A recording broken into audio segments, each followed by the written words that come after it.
Ma belle-mère a dit que je la mettais mal à l'aise dans sa propre maison. Mon père lui a rappelé qu'elle non figurait réellement sur l'acte de propriété.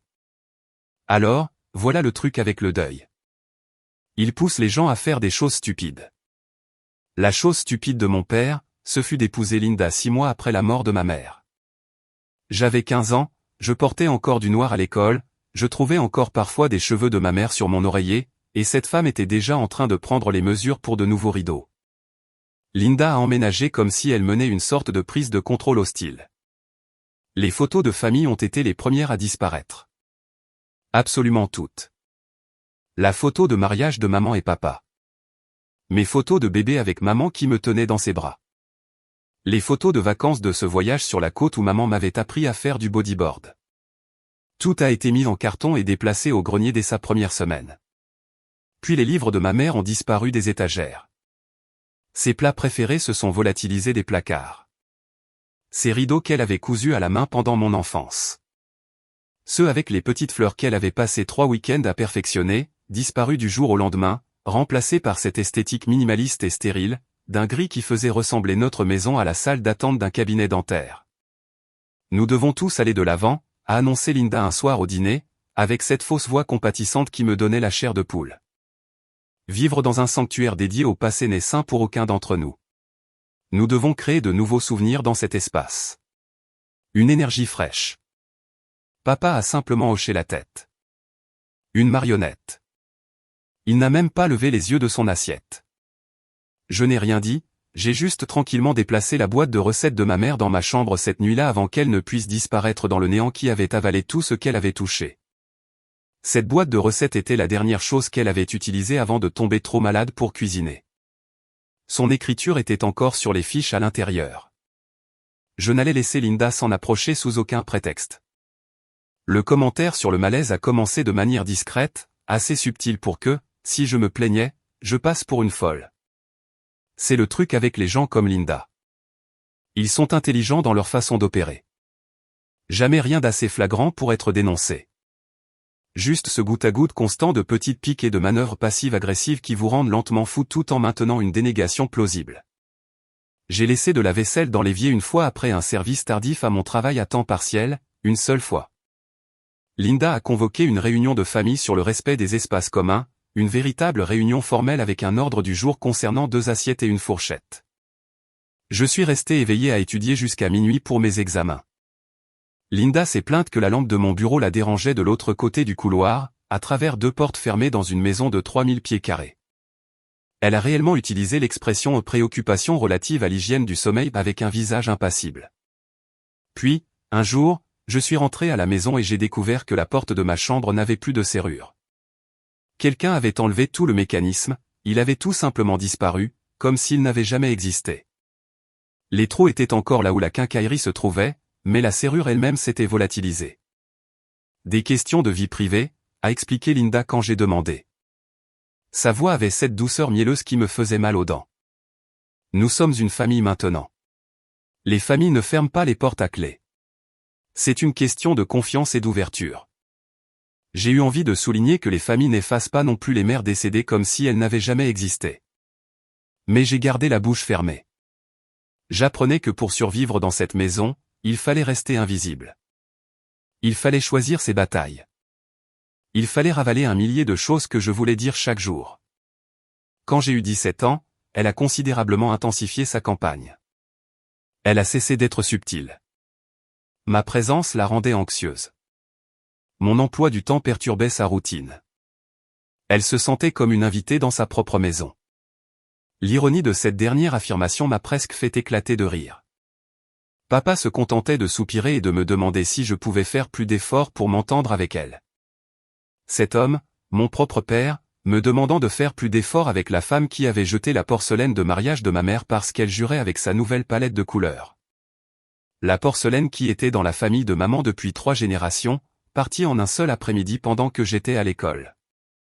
J'ai commencé à passer plus de temps à la bibliothèque, chez des amis, dans des cafés à faire mes devoirs jusqu'à la fermeture. N'importe où sauf à la maison. Parce que ce n'était plus comme à la maison.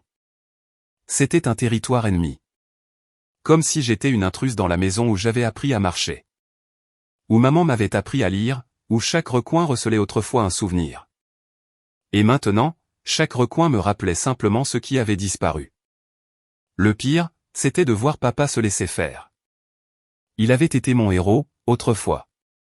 Le type qui m'avait appris à faire du vélo, qui restait éveillé tard pour m'aider avec mes projets de science, qui m'avait serré dans ses bras quand le premier diagnostic de maman était tombé et avait promis que tout irait bien. Ce type était parti maintenant, remplacé par cet homme creux qui sursautait chaque fois que Linda élevait la voix et qui ne pouvait pas croiser mon regard à table. Puis un matin, je suis entré dans la cuisine pour prendre un café avant l'école. Linda était assise à table avec une femme que je ne reconnaissais pas. Elles avaient des plans d'étage étalés entre elles.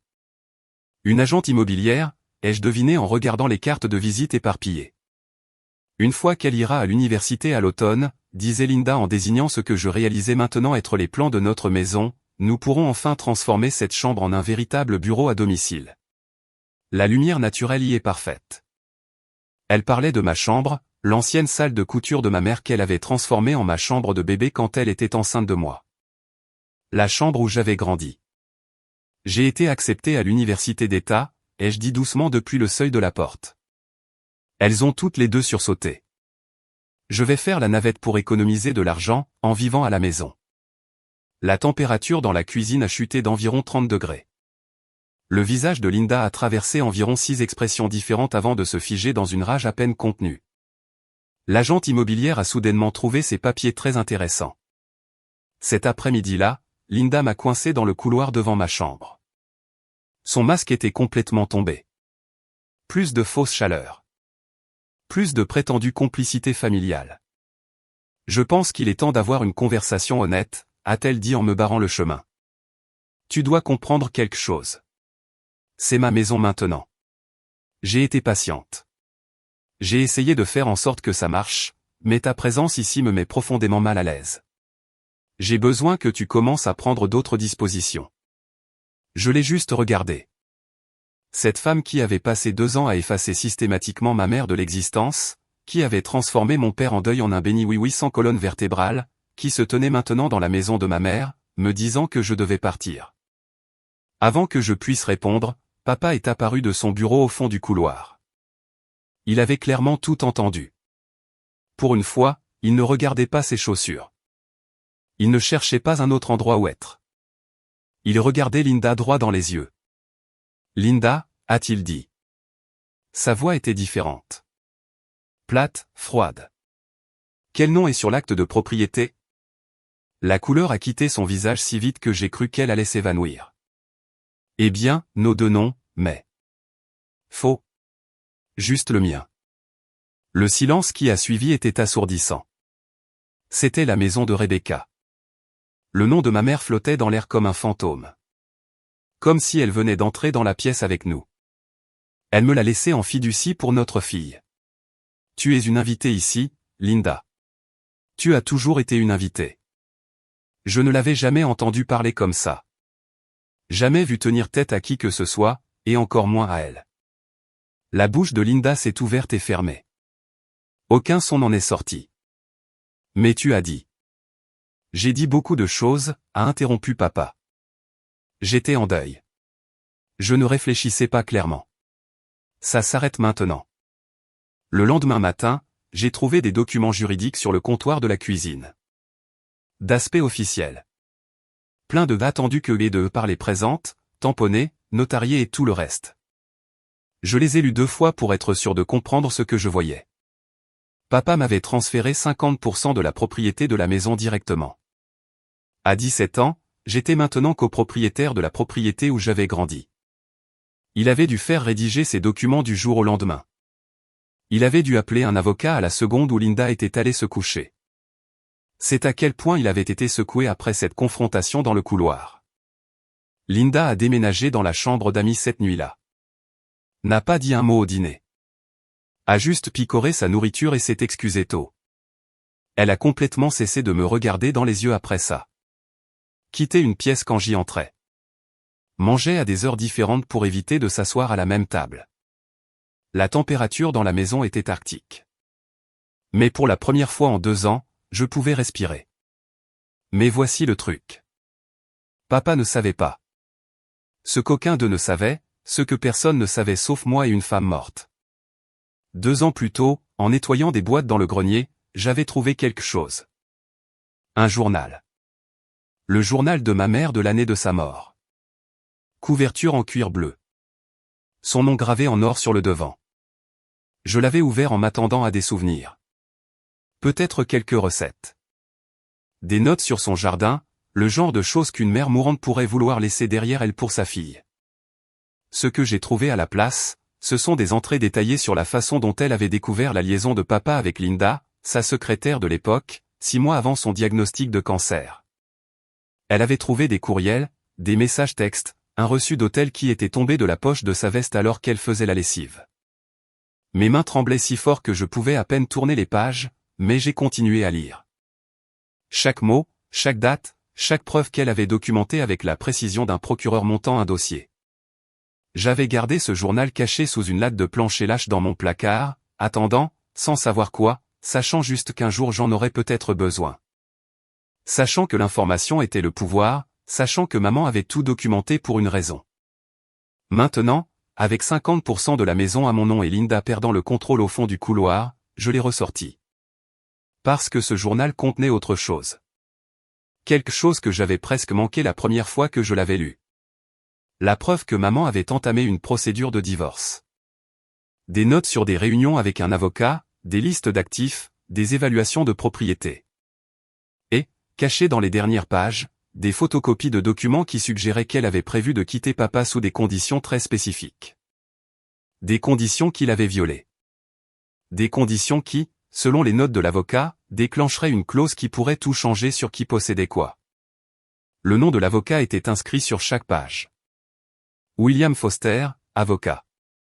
Écriture soignée, notes détaillées, un homme qui savait clairement ce qu'il faisait. Son cabinet était toujours répertorié en ligne. J'ai vérifié depuis l'ordinateur de la bibliothèque. Il pratiquait toujours le droit de la famille dans le même immeuble du centre-ville après toutes ces années. Je l'ai appelé de la maison d'une amie, ne voulant pas que l'appel apparaisse sur nos relevés téléphoniques. Paranoïaque peut-être, mais j'avais beaucoup appris sur l'autopréservation au cours des 2 dernières années. J'avais appris que l'information était une monnaie d'échange, que le timing était primordial, que l'on ne montre pas ses cartes avant d'être prêt à les jouer. Monsieur Foster, je m'appelle Mia Callahan. Je suis la fille de Rebecca Callahan. Le silence à l'autre bout du fil a duré si longtemps que j'ai cru que nous avions été déconnectés. Je pouvais l'entendre respirer. Je pouvais presque l'entendre penser. Je me demandais quand vous appelleriez, a-t-il dit finalement. Sa voix était stable, prudente, mesurée. Que savez-vous?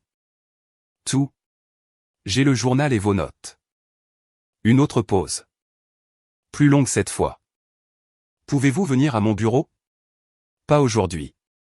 Samedi matin, quand votre père joue habituellement au golf. Nous devons parler en personne. Il y a des choses que je dois vous montrer. J'ai accepté. J'ai raccroché. Je suis resté dans la cuisine de mon ami, le cœur battant si fort que je pouvais l'entendre dans mes oreilles. Samedi ne pouvait pas arriver assez vite. Ce samedi-là, j'ai dit à papa que je retrouvais des amis au centre commercial. Excuse d'adolescente standard. Linda était enfermée dans la chambre d'amis comme elle l'avait été toute la semaine, pensant son ego blessé. Papa a à peine levé les yeux de son journal quand je suis parti. Il évitait les vraies conversations depuis cette nuit dans le couloir. Ne pouvait pas me regarder sans que la culpabilité ne soit écrite sur tout son visage. Le bureau de Foster se trouvait dans un vieil immeuble du centre-ville, le genre d'immeuble qui n'existe plus dans la plupart des villes. Des luminaires en laiton poli jusqu'à un éclat miroir. Des boiseries sombres qui sentaient l'huile de citron et l'argent ancien. L'ascenseur avait encore un véritable opérateur. Je m'attendais à moitié à voir des hommes en costume 3 pièces avec des montres de poche se promener. Son bureau était au 4e étage, une unité de coin avec des fenêtres donnant sur le palais de justice de l'autre côté de la rue. Foster lui-même avait la fin de la soixantaine, des cheveux blancs et le genre de calme qui suggérait qu'il avait tout vu 2 fois. Rien n'allait ébranler cet homme. Votre mère était une femme exceptionnelle, a-t-il dit en m'invitant à m'asseoir en face de son énorme bureau en chêne. Quand elle est venue me voir avec les preuves de l'infidélité de votre père, elle était dévastée, mais elle était aussi pragmatique. Elle savait qu'un divorce la détruirait financièrement alors qu'elle luttait contre le cancer. Les factures médicales étaient déjà astronomiques. Alors, elle est restée, ai-je dit. Ce n'était pas une question. Elle est restée. Mais elle n'était pas naïve. Elle m'a fait rédiger des documents qui vous protégeaient. Il a sorti un dossier épais et l'a posé sur le bureau entre nous. Votre mère possédait cette maison en pleine propriété avant d'épouser votre père. C'était celle de sa grand-mère, transmise dans sa famille depuis 4 générations. Elle l'a mise dans une fiducie spécialement conçue pour la garder hors du patrimoine conjugal et à l'écart de toute procédure de divorce. Mais papa a dit qu'elle la lui avait laissée en fiducie pour moi. C'est ce dont il était question dans ces documents hier. L'expression de Foster s'est durcie, sa mâchoire s'est crispée. Votre père a menti. Votre mère vous a laissé la maison directement, avec un fiduciaire pour la gérer jusqu'à vos 18 ans. Je suis ce fiduciaire. Votre père y a vécu à ma discrétion, que j'ai accordé par respect pour votre besoin de stabilité en tant que mineur. Mais légalement, il n'a aucun droit sur la propriété. Il n'en a jamais eu. La pièce tournait. Je me suis agrippé au bras de mon fauteuil. Quoi? La maison est à vous depuis la mort de votre mère, Mia. Le transfert de propriété que votre père vous a montré cette semaine. Sans valeur. Il ne peut pas transférer ce qu'il n'a jamais possédé. Je me suis rassise, essayant de digérer. 2 ans à marcher sur des œufs. 2 ans à me sentir comme une invitée dans ma propre maison. 2 ans à regarder Linda effacer ma mère petit à petit pendant que papa restait là à laisser faire. Est-ce qu'il le sait, ai-je finalement demandé. Qu'il n'en est pas propriétaire. Il le sait. Je le lui ai dit à la lecture du testament. Il a choisi de l'ignorer, espérant que vous ne le découvririez jamais. Espérant que vous partiriez à l'université et que vous ne regarderiez jamais les papiers de trop près. Foster a fait glisser le dossier sur le bureau vers moi. Voici tout. L'acte de propriété, les documents de la fiducie, les photocopies des entrées du journal de votre mère, la documentation de la liaison, les dossiers financiers montrant comment votre père a mal géré des fonds qui auraient dû être préservés pour vous. J'ai ouvert le dossier avec des mains tremblantes. Des relevés bancaires montrant que papa avait retiré de l'argent des comptes de maman avant sa mort. Des reçus pour des bijoux qu'il avait achetés à Linda pendant que maman était encore en chimiothérapie. Des impressions de courriel entre eux qui m'ont retourné l'estomac. Il y a plus, a dit Foster doucement. Votre mère avait une police d'assurance vie. 500 000 $. Elle devait aller dans un fonds pour vos études. Votre père l'a encaissée et l'a utilisée pour payer les dettes de son entreprise. La rage qui m'a envahi était froide, précise.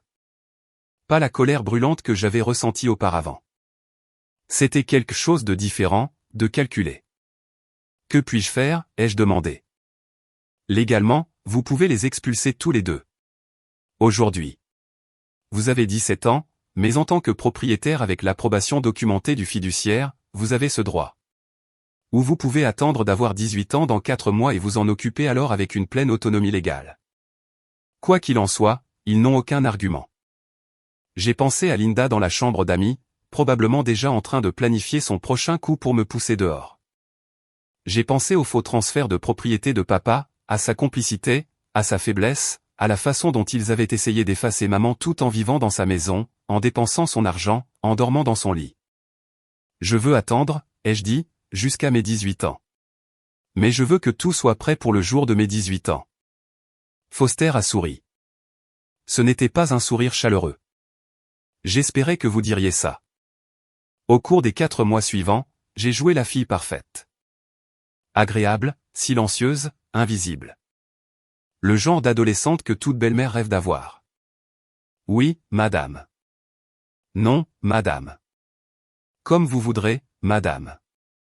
C'était épuisant. Chaque jour ressemblait à une performance. Mais je gardais les yeux sur l'objectif. 4 mois, ce n'était pas si long. J'avais survécu à 2 ans de la campagne de Linda.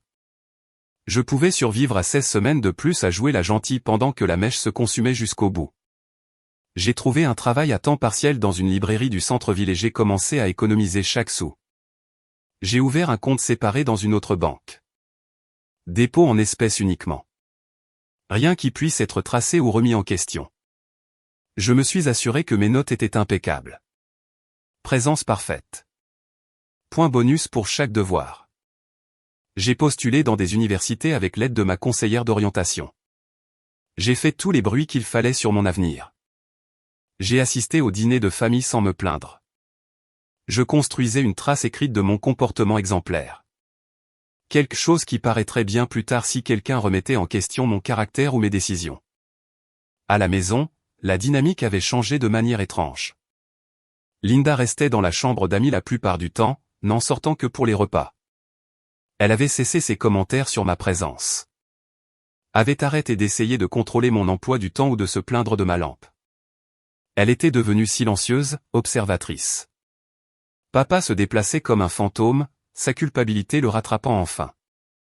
Je crois que je l'ai surpris à regarder les vieilles photos de maman parfois, celles que j'avais sauvées de la poubelle et cachées dans ma chambre. Il n'a jamais demandé où je les avais trouvées. N'a jamais reconnu ce qu'il avait laissé Linda faire à la mémoire de maman. Un soir de janvier, 2 mois avant mon anniversaire, il a frappé à ma porte. « On peut parler ?» Je l'ai laissé entrer. Il s'est assis sur le bord de mon lit, l'air plus vieux que je ne l'avais jamais vu. Plus petit, en quelque sorte. « Je sais que je t'ai laissé tomber », a-t-il dit. Sa voix s'est brisée à mi-chemin. Après la mort de ta mère, je ne réfléchissais pas droit. Linda était là et je me noyais et j'ai juste. J'ai fait des erreurs. Tu avais une liaison avec elle avant que maman ne meure. Son visage est devenu blanc. Comment as-tu? Je sais tout, papa. Tout. Il n'a pas essayé de nier. Il est juste resté assis, les épaules affaissées, vaincu. J'aimais ta mère. Vraiment. Mais j'étais faible. Je suis toujours faible. Et je t'ai laissé tomber de toutes les manières qui comptent. J'aurais pu lui pardonner à ce moment-là. J'aurais pu essayer de reconstruire quelque chose. Mais j'ai pensé à maman, assise seule en chimiothérapie pendant qu'il achetait des bijoux à Linda. J'ai pensé à ses journaux, à sa douleur, à ses tentatives de me protéger même en mourant. Ouais, ai-je dit. Tu l'as fait. Il est parti sans un autre mot. Les semaines précédant mon anniversaire étaient étranges, tendues d'une manière qui rendait l'air épais. Tout le monde savait que quelque chose se préparait. Nous ne le reconnaissions tout simplement pas. Comme ces moments avant un orage où tout devient silencieux et où l'on sent l'électricité monter. Linda est devenue presque invisible, passant des journées entières enfermée dans la chambre d'amis. Je l'entendais parfois au téléphone, la voix vive et en colère, étouffée par la porte, mais certainement pas heureuse. Probablement en train de dire à sa sœur ou à ses amis à quel point tout était injuste, comment elle était la victime dans tout ça. Pauvre Linda, elle a épousé un veuf et s'est retrouvée, d'une manière ou d'une autre, dans le rôle de la méchante. La vie est si injuste. Papa essayait d'agir normalement. C'était presque douloureux à regarder. Des banalités au petit déjeuner sur la météo. Des questions sur l'école. Une gaieté forcée qui ne trompait absolument personne. Mais ses yeux étaient vides. Il savait que quelque chose se préparait. Il ne savait juste pas quoi, ni quand, ni à quel point ce serait grave. J'ai passé ces semaines à planifier avec la précision d'une opération militaire. J'ai rencontré Foster 2 fois de plus, passant en revue chaque détail jusqu'à ce que je puisse réciter la stratégie juridique dans mon sommeil. Il m'a aidé à ouvrir un compte bancaire à mon nom seul dans une institution complètement différente de celle que papa utilisait. Il m'a aidé à comprendre les impôts fonciers, les services publics, l'assurance habitation, toutes les choses pratiques que j'aurais à gérer en tant que propriétaire à 18 ans. Il m'a même mis en contact avec une société de gestion immobilière qui pourrait m'aider si les choses devenaient écrasantes. Votre mère a pensé à tout, m'a-t-il dit lors de notre dernière réunion avant mon anniversaire. Elle savait que votre père s'effondrerait sans elle. Savait qu'il ferait de mauvais choix. Alors, elle a construit des filets de sécurité pour vous. Savait-elle pour Linda avant de mourir, ai-je demandé. Oui. Elle a confronté votre père environ 6 mois avant la fin. Il a promis de rompre. De toute évidence, il ne l'a pas fait. La mâchoire de Foster s'est crispée. Votre mère m'a fait promettre de vous dire la vérité quand vous seriez assez grande. Elle ne voulait pas que vous pensiez qu'elle était naïve ou faible. Elle est restée parce que partir vous aurait détruit tous les deux financièrement pendant son traitement. Mais elle ne lui a jamais pardonné. J'ai pensé à maman dans ces derniers mois. Comme elle avait été silencieuse. Comment elle avait passé des heures à écrire dans ses journaux, à faire des listes, à avoir des conversations téléphoniques chuchotées. J'avais pensé que c'était le médicament qui la rendait distante. Maintenant, je comprenais qu'elle avait construit une forteresse autour de moi, brique par brique, sachant qu'elle ne serait pas là pour me protéger elle-même. Mon 18e anniversaire est tombé un mardi. Je suis allé à l'école comme d'habitude. Je suis rentré à la maison pour trouver que papa avait commandé un gâteau, préparé le dîner. Linda a même émergé de la chambre d'amis pour s'asseoir à table, bien qu'elle ait l'air de préférer être littéralement n'importe où ailleurs sur la planète. « Joyeux anniversaire, ma chérie », a dit papa en faisant glisser une enveloppe sur la table. « Je sais que les choses ont été difficiles, mais tu es une adulte maintenant. Nous sommes si fiers de toi. » À l'intérieur de l'enveloppe se trouvait un chèque de $5000, pour l'université, a-t-il dit. Pour t'aider à démarrer. Je l'ai plié soigneusement et l'ai mis dans ma poche. Merci. J'ai en fait quelque chose à vous dire à tous les deux. Ils se sont regardés nerveusement. Bien. Ils devraient être nerveux. J'ai rencontré William Foster, l'avocat de maman. La fourchette de papa a cliqueté contre son assiette. Il s'avère que la maison n'est pas à toi, papa. Elle ne l'a jamais été. Maman me l'a laissée directement. Vous avez vécu ici à la discrétion du fiduciaire. Ma discrétion, à partir d'aujourd'hui. La couleur a quitté son visage. La main de Linda a volé à sa bouche. Je vous donne 30 jours pour déménager. Vous deux. Foster a déjà déposé les papiers. Vous trouverez l'avis d'expulsion officiel affiché sur la porte demain matin. Tu ne peux pas faire ça, a dit papa. Sa voix se brisait. C'est ma maison. Non, c'est la mienne. Ça a toujours été la mienne. Tu as menti à ce sujet. Tout comme tu as menti sur tout le reste. Linda s'est levée si vite que sa chaise a basculé derrière elle. Petite ingrate, après tout ce que nous avons fait pour toi. Tout ce que vous avez fait? J'ai ri. Le son est sorti faux, froid, dur. Tu as jeté les affaires de ma mère. Tu as essayé de l'effacer de sa propre maison. Tu voulais me mettre dehors pour pouvoir avoir un bureau à domicile. Ne me parle pas de ce que tu as fait. Papa pleurait maintenant. De vraies larmes. S'il te plaît, on peut arranger ça. Je ferai mieux. Je vais. Tu as eu 3 ans pour faire mieux. Je me suis levé de table. Tu as choisi Linda plutôt que maman pendant qu'elle mourait. Tu m'as choisi après Linda après sa mort. Maintenant, tu dois vivre avec ses choix. Je suis allé dans ma chambre, j'ai verrouillé la porte, je me suis assise sur mon lit et j'ai attendu que les tremblements s'arrêtent. Ils ont tout essayé au cours du mois suivant. Et je dis bien tout. Papa a supplié, a fait des promesses qu'il n'avait aucune intention de tenir. A juré qu'il avait changé. A juré que les choses seraient différentes. A juré qu'il ferait partir Linda si je lui donnais juste une autre chance. Les mêmes mots vides qu'il disait depuis 3 ans. Linda a menacé de poursuites judiciaires jusqu'à ce que Foster lui envoie une lettre recommandée décrivant exactement les ennuis qu'elle pourrait avoir pour harcèlement, étant donné l'historique documenté de sa campagne pour me pousser dehors. Ça l'a fait taire rapidement. Ils ont offert de payer un loyer, de rester dans la chambre d'amis et de me laisser tranquille. Ont offert de me donner la chambre principale et tout l'étage, de prétendre que nous étions une famille normale et fonctionnelle pendant que je finissais l'université. Ils ont été créatifs dans la négociation. Je leur accorde au moins ça. J'ai dit non à tout. Chaque offre. Sans hésitation, sans négociation. Le temps des arrangements était passé il y a environ 2 ans, lorsque Linda a jeté la porcelaine de mariage de maman. Pendant la 2e semaine, la façade de Linda s'est complètement effondrée. Toute cette contenance soigneusement entretenue, toute cette fausse douceur et cette énergie de victime, disparue. Je suis rentré du travail pour la trouver dans la cuisine au milieu de l'après-midi, les yeux hagards, le maquillage étalé, l'air de ne pas avoir dormi depuis des jours. Tout est de ta faute, a-t-elle craché en me voyant. Sa voix était rauque, déséquilibrée. Ta mère était manipulatrice. Elle a retourné ton père contre son propre bonheur. Elle a tout empoisonné. Même de la tombe, elle continue de ruiner ma vie. Ma mère mourait d'un cancer pendant que tu couchais avec son mari. J'ai posé mon sac avec soin. Ne me parle pas de manipulation. Elle aurait pu divorcer. Elle a choisi de rester et de rendre tout le monde malheureux. Elle est restée parce que papa a dilapidé leurs économies dans de mauvais investissements et qu'elle avait besoin de son assurance pour couvrir son traitement. Mais tu le savais, n'est-ce pas? Tu étais sa secrétaire.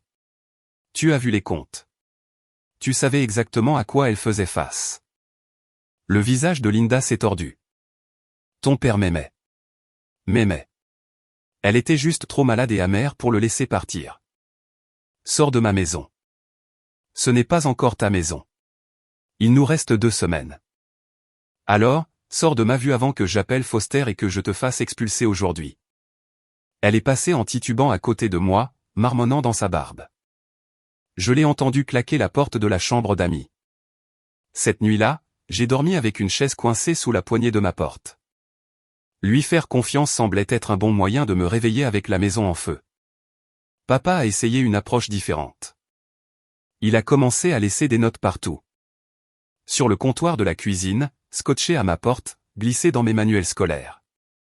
De longues excuses décousues, des explications sur son deuil, sa faiblesse, ses mauvais choix. Comment il savait qu'il avait laissé tomber maman et moi, comment il souhaitait pouvoir revenir en arrière et tout faire différemment. Je les ai toutes jetées sans lire au-delà des premières lignes. Le 22e jour, j'ai reçu un appel de quelqu'un dont je n'avais pas entendu parler depuis les funérailles. La sœur de ma mère, tante Christine. Ton père m'a appelé, a-t-elle dit sans préambule. Il est dévasté. Il dit que tu le mets à la porte de sa propre maison. Ce n'est pas sa maison. C'est la mienne. Maman me l'a laissé. Silence. Puis, Rebecca ne m'a jamais dit ça. Elle ne l'a dit à personne. Elle voulait me protéger. Plus de silence. Ton père a dit que tu avais découvert pour Linda. Oui. J'étais au courant pour elle, a dit tante Christine doucement. Pendant le traitement de Rebecca, je les ai vus ensemble dans un restaurant quand j'étais en ville pour une conférence. Ta mère m'a fait promettre de ne rien dire. A dit qu'elle avait un plan. C'était ça. Le plan. Ton père appelle tout le monde, a continué Christine. Les amis de ta mère, notre famille, essayant de te faire passer pour vindicative et cruelle, essayant de faire intervenir quelqu'un. Laisse-le faire. Je ne le ferai pas. Sa voix était ferme. Je pensais que tu devais savoir. Rebecca serait fière de toi. Après avoir raccroché, je me suis assise dans le salon obscur. Quelqu'un d'autre connaissait la vérité. Quelqu'un d'autre voyait ce que papa avait fait. Je n'étais pas folle. Pas vindicative. Je protégeais juste ce qui était à moi. Le 28e jour, je suis rentré à la maison pour les trouver en train de faire des cartons partout. Du papier bulle éparpillé sur le sol. Des dérouleurs de rubans adhésifs, des étiquettes, le démantèlement systématique d'une vie construite sur des mensonges. 3 ans de l'esthétique grise de Linda entassée dans des boîtes en carton et traînée vers la porte d'entrée. Linda ne me regardait pas, gardait la tête baissée, déplaçait les boîtes sans parler. Papa commençait sans cesse des phrases qu'il ne pouvait pas finir. Ouvrait la bouche, se ravisait et retournait scotcher une autre boîte. Où irez-vous, ai-je demandé. Non pas que ça m'intéresse. Juste curieuse de voir jusqu'où il tomberait. La sœur de Linda a un logement, a dit papa doucement. Nous y resterons jusqu'à ce que nous trouvions une solution. Ce n'est pas loin. Environ 2 heures. Et ton entreprise? Je la vends pour rembourser ce que j'ai pris sur les comptes de ta mère. Foster a été très clair sur le fait que ce n'était pas négociable si je voulais éviter des poursuites pénales. Il a la documentation de tout. Chaque retrait, chaque virement, chaque centime qui était censé être à toi. Bien. Le 29e jour, Linda a essayé de prendre certains des bijoux de maman. Prétendant que papa les lui avait offerts. J'ai appelé Foster. Il a envoyé un inventaire détaillé des biens de maman qu'elle avait compilés avant de mourir. Chaque bijou, chaque livre, chaque plat, chaque objet de valeur documenté avec des photographies et des descriptions. Tout ce que Linda prétendait être à elle était sur cette liste. Remets-le en place, ai-je dit, ou je dépose une plainte pour vol aujourd'hui. Elle m'a jeté la boîte à bijoux à la tête. Je l'ai attrapée, l'ai mise dans ma chambre, j'ai verrouillé la porte, je l'ai laissée rager dans le couloir pendant 20 minutes avant qu'elle n'abandonne finalement et ne retourne à ses cartons. Leur dernier jour, j'ai regardé depuis le porche pendant qu'ils chargeaient les boîtes dans un camion de location. La maison semblait déjà plus légère, comme si elle expirait pour la première fois depuis des années, comme si la présence de maman s'infiltrait de nouveau dans les murs maintenant que l'énergie grise de Linda était emportée dans des boîtes en carton. Papa s'est arrêté à la porte en sortant. Son visage était décharné. Il avait vieilli de 10 ans en 30 jours. « Je suis désolé », a-t-il dit. « Ta mère méritait mieux. Tu méritais mieux. Je sais que les excuses ne réparent rien, mais je devais le dire. Oui, nous le méritions. » Ils sont partis. Je suis retourné à l'intérieur et j'ai commencé à travailler immédiatement. Pas le temps de digérer, pas le temps de m'attarder sur les sentiments. Il y avait du travail à faire. La chambre principale a été la première. La peinture grise de Linda a disparu sous une crème chaude qui donnait à la pièce une impression de double luminosité. J'ai accroché les rideaux préférés de maman, ceux que j'avais cachés dans le grenier la semaine après les funérailles quand j'avais vu Linda les lorgner. J'ai trouvé sa literie dans un garde-meuble que papa avait loué en ville et j'ai tout ramené. Ses couvre-lits, ses coussins, le plaid que sa grand-mère avait fait. Le salon a suivi. Un verre sauge doux. La couleur préférée de maman, la couleur qu'elle avait toujours voulu y mettre, mais papa avait mis son veto.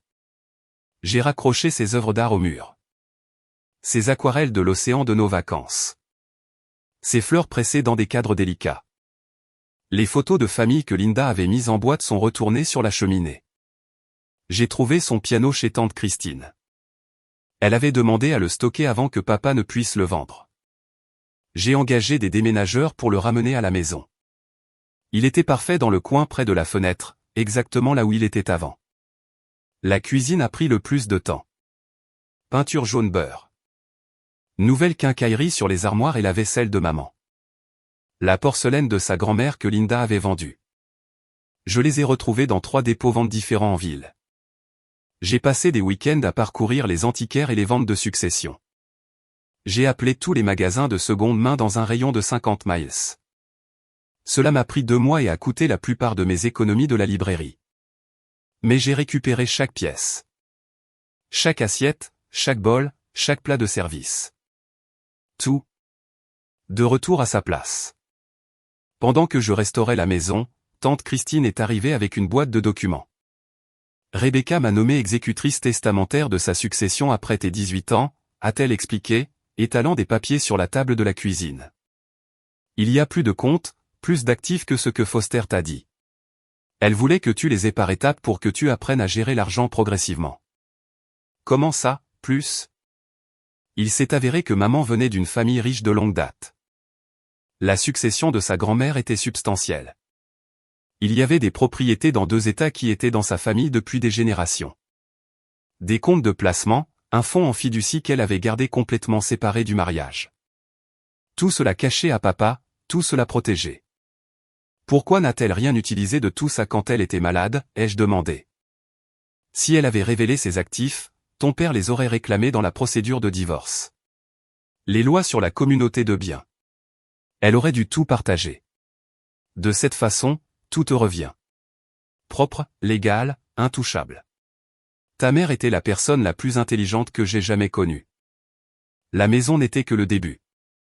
Il y avait des propriétés locatives générant des revenus mensuels, des actions et des obligations, un fonds pour les études qu'elle avait créé à ma naissance et dont papa n'a jamais su l'existence. Des propriétés générant des revenus passifs. Une fondation financière qui me soutiendrait pour le reste de ma vie si j'étais intelligente.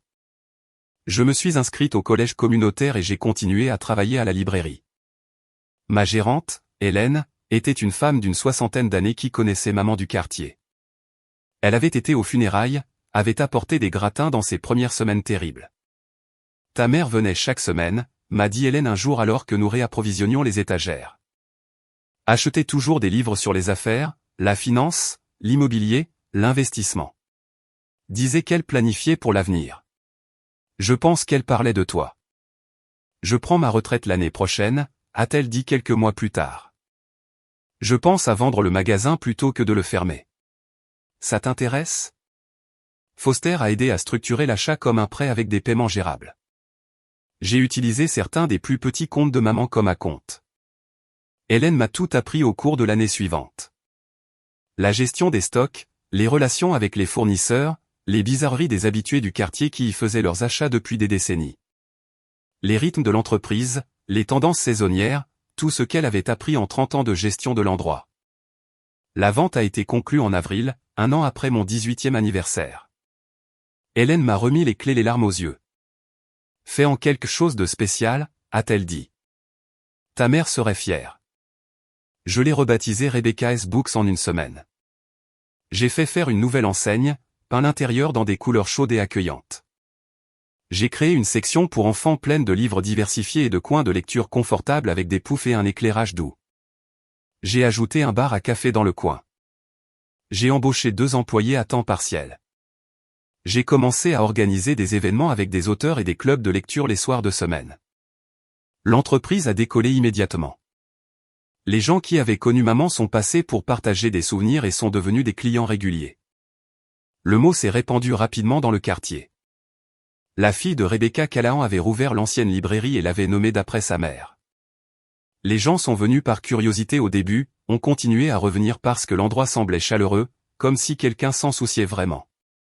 J'ai exposé ses livres préférés dans la vitrine, créé une étagère les choix de Rebecca avec tous les titres qu'elle avait aimés, mis une petite plaque sous sa photo expliquant qui elle était, ce qu'elle signifiait pour moi. 6 mois après l'expulsion, papa a appelé. Linda et moi nous séparons, a-t-il dit. Sa voix semblait creuse. Elle retourne dans l'Est, va rester avec sa famille. Je voulais que tu le saches, d'accord? Je n'attends pas de pardon, mais si jamais tu veux parler, je suis là. Je ne vais nulle part. J'ai raccroché. 1 an plus tard, il a rappelé. Un ton différent cette fois. Plus calme. Quelque chose avait changé. J'ai vendu l'entreprise et remboursé chaque centime que j'ai pris sur les comptes de ta mère, plus les intérêts. Foster a tous les dossiers. Chaque centime documenté et transféré. Pourquoi maintenant? Parce que je suis en train de mourir. Cancer du pancréas. 6 mois, peut-être moins. Les médecins l'ont trouvé trop tard. Rien à faire. Je l'ai rencontré dans un restaurant. Il avait l'air terrible, décharné, jaune et vieux, comme s'il avait vieilli de 20 ans en 12 mois. Nous avons parlé pendant 1 heure. Il m'a parlé de maman, de leurs premières années quand les choses allaient bien. De la façon dont la peur et la faiblesse l'ont transformé en quelqu'un qu'il ne reconnaissait pas. Je ne vais pas dire que je te pardonne, lui ai-je dit. Je ne le fais pas. Mais je ne te déteste pas non plus. C'est plus que ce que je mérite. Il est mort 2 mois plus tard. Linda n'est pas venue aux funérailles. N'a même pas envoyé de fleurs. Il n'y avait que moi, Christine, Foster et une poignée de vieux collègues de papa qui se souvenaient à peine de lui. Après, Foster m'a prise à part sur le parking. Il t'a laissé environ $40 000 après la vente de l'entreprise et les dettes. Qu'est-ce que tu veux en faire? Donner tout à une organisation de recherche sur le cancer au nom de maman. Chaque centime.